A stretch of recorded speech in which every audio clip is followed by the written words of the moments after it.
ती परत येते म्हणत बऱ्याच दिवसांपासून स्टार प्रवाहावर नवीन मालिका येणार असल्याची चर्चा सुरू होती. परंतु या मालिकेत कोणती अभिनेत्री पाहायला मिळणार हे मात्र गुलदस्त्यात ठेवण्यात आलेलं. मात्र नुकतंच स्टार प्रवाहावर थोडं तुझं आणि थोडं माझं या मालिकेतून अभिनेत्री शिवानी सुर्वे प्रेक्षकांच्या भेटीला येणार असल्याचं समोर आलं आहे. तब्बल 9 वर्षांनंतर शिवानी सुर्वे स्टार प्रवाहावर झळकणार आहे. देवी आणि मालिकेमुळे महाराष्ट्राच्या घराघरात पोहोचलेली प्रेक्षकांची लाडकी अभिनेत्री शिवानी सुर्वे नव्या रूपात प्रेक्षकांच्या भेटीला येणार आहे. थोडं तुझं आणि थोडं माझं या मालिकेत ती मानसी सनस ही भूमिका साकारणार आहे. अतिशय हुशार, स्वाभिमानी, प्रामाणिक असलेली मानसी आपल्या वडिलांच्या शब्दाबाहेर नाही, असं काहीसं शिवानीच्या भूमिकेचं वर्णन करण्यात आलेलं आहे. परंतु शिवानीसह या मालिकेत अजून कोणते कलाकार पाहायला मिळणार याची उत्सुकताही प्रेक्षकांमध्ये असलेली पाहायला मिळते.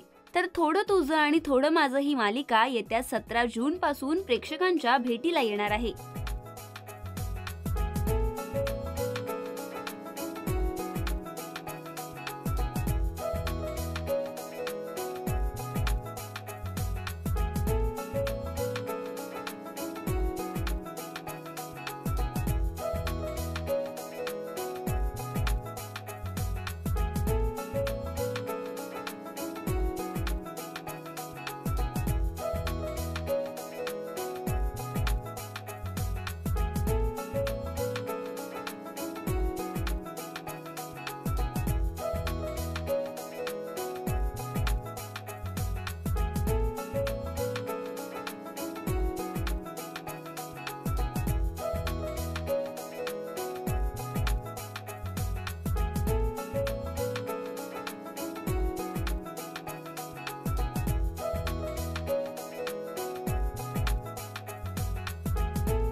मराठी चित्रपटसृष्टीतील लेटेस्ट अपडेट्स आणि गॉसिपसाठी आमच्या चॅनेलला सबस्क्राईब करा आणि बेल ऐकन दाबायला विसरू नका.